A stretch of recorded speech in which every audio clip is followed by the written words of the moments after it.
नमस्कार, आप देख रहे हैं कैपिटल टीवी और मैं हूं आपके साथ वक्ता। खबरों की खबर में आपका स्वागत है। पीएम मोदी की सुरक्षा चूक मामले ने तूल पकड़ लिया है।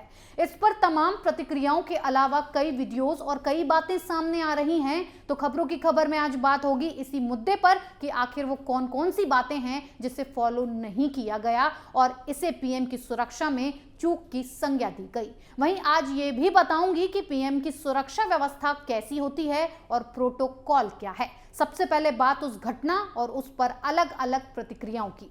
पीएम मोदी 5 जनवरी को पंजाब के फिरोजपुर जा रहे थे। इसी क्रम में उनके काफिले को एक फ्लाईओवर पर लगभग 15 से 20 मिनट तक के लिए रोक लिया गया था, क्योंकि पीएम सड़क मार्ग से शहीद स्मारक जा रहे थे और रास्ते में कुछ प्रदर्शनकारियों ने सड़क जाम करके बवाल शुरू कर दिया। इसके बाद पूरे देश में हंगामा हो गया। इसे लेकर एक तरफ जहां बीजेपी कांग्रेस पर हमलावर है, तो वहीं देश की जनता भी इस मामले पर गुस्से में है। इसे पंजाब सरकार की बड़ी नाकामी बताया जा रहा है। वहीं पंजाब पुलिस व्यवस्था पर सवाल उठा रही है। केंद्रीय गृह मंत्रालय इस मामले पर सख्त है और चन्नी सरकार से रिपोर्ट तलब की गई है। वहीं पंजाब में प्रधानमंत्री नरेंद्र मोदी की सुरक्षा व्यवस्था में चूक को लेकर सूबे के मुख्यमंत्री चरणजीत सिंह चन्नी ने इनकार किया है। उनका कहना है कि राज्य सरकार को इस बारे में कोई सूचना नहीं थी कि पीएम मोदी भटिंडा एयरपोर्ट से फिरोजपुर की ओर जा रहे हैं। सीएम चरणजीत सिंह चन्नी ने आगे ये भी कहा कि प्रधानमंत्री नरेंद्र मोदी हवाई मार्ग से यात्रा करने वाले थे, लेकिन बारिश की वजह से प्लान में बदलाव किया गया। इसके बाद पीएम मोदी का काफिला सड़क मार्ग से भटिंडा से फिरोजपुर की ओर निकल पड़ा, लेकिन इस बारे में पहले से कोई जानकारी नहीं थी। मैंने सुबह 3 बजे तक किसानों से सभी मार्गों पर जारी प्रदर्शन को खत्म करने के लिए कहा। बुधवार सुबह तक सभी रोड खुलवा दिए गए थे। उस समय तक सड़क मार्ग से पीएम का काफिला निकलने की कोई योजना नहीं थी। अगर हमें इस बारे में पहले से जानकारी दी जाती तो हम बेहतर इंतजाम करते। मुख्यमंत्री चरणजीत सिंह चन्नी ने आगे ये भी कहा कि जिस सड़क से पीएम मोदी की गाड़ियां गुजर रही थी, वहां पर किसी व्यक्ति ने गाड़ी खड़ी कर दी थी। इस वजह से प्रधानमंत्री का काफिला रोक दिया गया। ऐसा होना स्वाभाविक था। इसमें सुरक्षा में चूक का कोई मामला नहीं है। ये बिल्कुल गलत है कि प्रधानमंत्री जी जब पंजाब में आए तो उनकी सिक्योरिटी लैप्सेस दिखाकर उनको खतरे के साथ को जोड़ा जा रहा है। ये राजनीति इसमें नहीं होनी चाहिए। We have every respect for our prime minister. कोई भी ऐसी बात नहीं हुई कि उनकी शान में या उनकी सिक्योरिटी को कोई खतरा हुआ हो। पंजाब सरकार, पंजाब पुलिस इसमें सक्षम है। ये इस कारण हुआ कि हेलीपैड से हेलीकॉप्टर पे जाना था। अचानक प्रोग्राम सड़क पे जाने का बनाया गया, जो कि प्रोग्राम में नहीं था, पहले से नहीं था। फिर भी आगे एजिटेटर बैठे हैं, पीछे काफ़ी पीछे गाड़ियां रोककर बता दिया गया कि आगे एजिटेशन वाले एकदम सड़क पे आकर बैठ गए। अब सड़क पे एकदम कोई ट्राली लगाकर बैठ जाए, उसको हटाने में 10, 15, 20 मिनट, आधा घंटा लग जाता है। इसलिए सेफ साइड के लिए प्रधानमंत्री जी को बोला गया कि आप पीछे आ जाएं, हम अदर रूट या बाई हेलीपैड आपको ले चलते हैं। लेकिन उन्होंने वापस जाने का फैसला किया। सो मैं पंजाब सरकार की तरफ से आपको क्लियर करने आया हूं कि इसमें किसी भी तरह का कोई खतरे वाली बात नहीं थी, ना ही हुई है। ये टोटली एक पीसफुल एजिटेटर आकर अचानक सड़क पे बैठ गए, जिस सड़क पे हमारा जाने का कोई प्रोग्राम नहीं था। प्रोग्राम हेलीपैड के साथ जाने, हेलीकॉप्टर पे जाने का था और किसी तरह का कोई खतरा यहाँ नहीं है और ना ही था, ना ही प्रधानमंत्री जी को ऐसा हुआ है।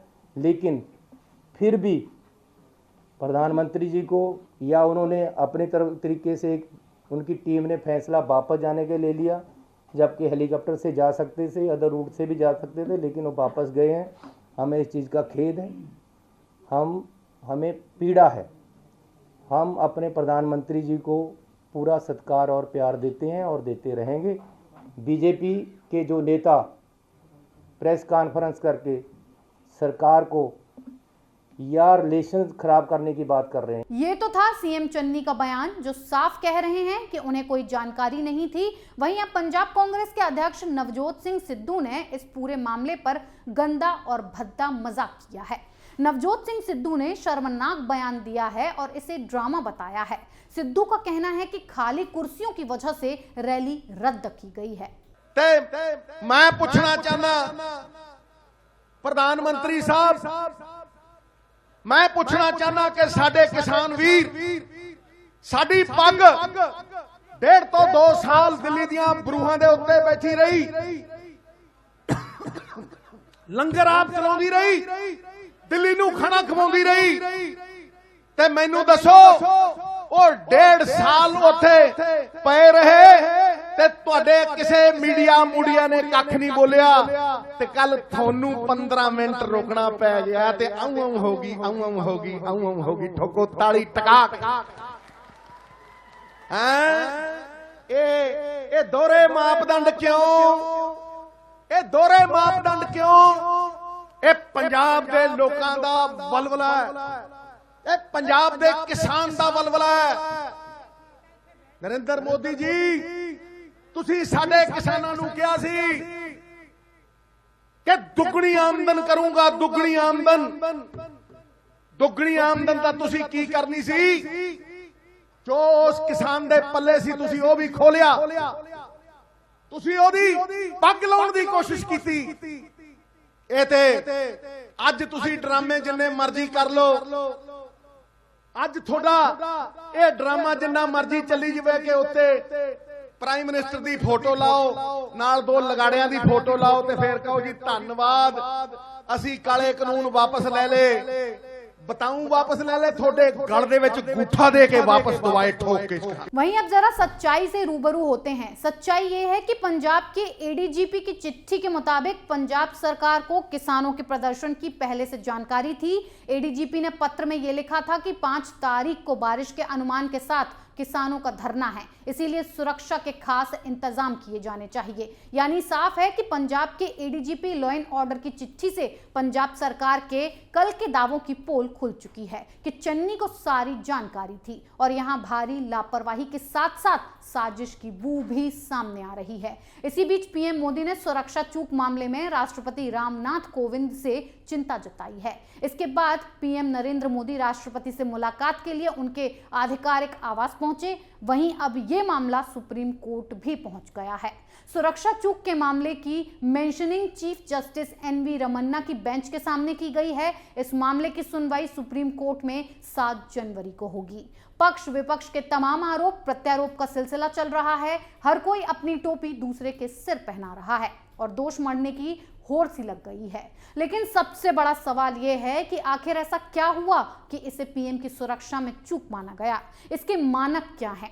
दरअसल इस पूरी प्रक्रिया और चर्चा के दौरान एक शब्द बार बार सामने आया, जिसका नाम है ब्लू बुक। सुरक्षा विशेषज्ञ ये कहते नजर आए कि ब्लू बुक के नियमों का पालन नहीं किया गया।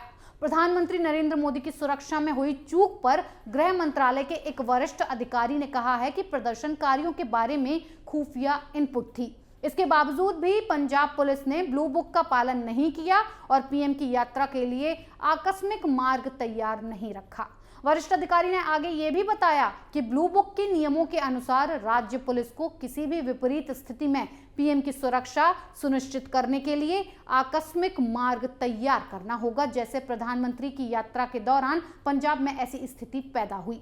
गृह मंत्रालय के अधिकारी ने यह भी बताया कि इंटेलिजेंस ब्यूरो के अधिकारी पंजाब पुलिस के संपर्क में थे और उन्हें प्रदर्शनकारियों के प्रदर्शन के बारे में सतर्क किया गया था। पंजाब पुलिस के आला अधिकारियों ने उन्हें पूरी सुरक्षा का आश्वासन दिया था। किसी दौरे पर एसपीजी के जवान पीएम की सुरक्षा में करीब रहते हैं, जबकि दूसरे सुरक्षा इंतजाम राज्य सरकार द्वारा किए जाते हैं। किसी भी तरह के अचानक घटनाक्रम के मामले में राज्य की पुलिस एसपीजी को जानकारी और अपडेट देती है और वीआईपी का मूवमेंट उसी के अनुसार बदला जाता है या प्लान के अनुसार किया जाता है। लेकिन पीएम मोदी की इस यात्रा के दौरान ब्लू बुक के नियमों का पूरी तरह से उल्लंघन किया गया। अब सवाल यह है कि आखिर ये ब्लू बुक है क्या? ब्लू बुक एक दस्तावेज होता है जिसमें वीवीआईपी और वीआईपी सुरक्षा को लेकर दिशा निर्देश दिए गए हैं। स्पेशल प्रोटेक्शन फोर्स यानी कि एसपीजी की ब्लू बुक वीआईपी की सुरक्षा के लिए सुरक्षा दिशा निर्देश निर्धारित करती है। ब्लू बुक के नियमों के अनुसार राज्य पुलिस को किसी भी विपरीत स्थिति में वीआईपी की सुरक्षा सुनिश्चित करने के लिए आकस्मिक मार्ग तैयार करना होगा। जैसे प्रधानमंत्री की यात्रा के दौरान पंजाब में ऐसी स्थिति पैदा हुई। पीएम की ब्लू बुक में मोटे तौर पर उनकी सुरक्षा के नियम और प्रोटोकॉल का दस्तावेज होता है। इसके दिशा निर्देश के मुताबिक ही पीएम की सुरक्षा के इंतजाम किए जाते हैं। ब्लू बुक के मुताबिक ही पीएम की यात्रा का ध्यान रखा जाता है। ब्लू बुक राष्ट्रीय सुरक्षा की बुक है। स्पेशल प्रोटेक्शन फोर्स की ब्लू बुक प्रधानमंत्री की सुरक्षा के लिए सुरक्षा दिशा निर्देश निर्धारित करती है, लेकिन पंजाब पुलिस कान में तेल डालकर सो रही थी और सुरक्षा मानकों से लगातार खिलवाड़ किया जा रहा था। अब ये बात करते हैं कि आखिर किसी भी राज्य में जब पीएम का दौरा होता है तो वहां प्रोटोकॉल क्या होता है। पीएम जब किसी भी राज्य में जाते हैं तो उस राज्य के सीएम खुद उनको रिसीव करते हैं। अगर वो उपस्थित नहीं हैं या अस्वस्थ हैं तो उनकी अनुपस्थिति में राज्य के गृह मंत्री पीएम को रिसीव करते हैं। अगर वो भी किसी कारणवश नहीं आ सकते तो राज्य के मुख्य सचिव और डीजीपी पीएम को रिसीव करते हैं। लेकिन यहाँ किसी भी नियम कानून का पालन होता नहीं दिखा। वहीं पीएम की सुरक्षा में जो एसपीजी तैनात रहती है उसके हेड और पीएम सुरक्षा के राज्य सरकार की ओर से नियुक्त इंचार्ज हमेशा संपर्क में रहते हैं ताकि हर मूवमेंट और स्थिति का आकलन करके उचित निर्णय लिया जा सके। और ये सब कुछ होता है सुरक्षा व्यवस्था के मद्देनजर। लेकिन यहाँ तो जो एसएसपी थे वही किसानों का मुखबिर बने हुए थे और उन्हें बता रहे थे कि पीएम इसी रास्ते से आ रहे हैं। मतलब साफ है कि कांग्रेस और पंजाब सरकार की मंशा साफ नहीं थी और ये मंशा पूरे देश पर भारी पड़ सकती थी। आपकी इस पर क्या राय है, हमें कमेंट बॉक्स में कमेंट करके जरूर बताएं। तब तक के लिए बने रहिए कैपिटल टीवी के साथ। नमस्कार।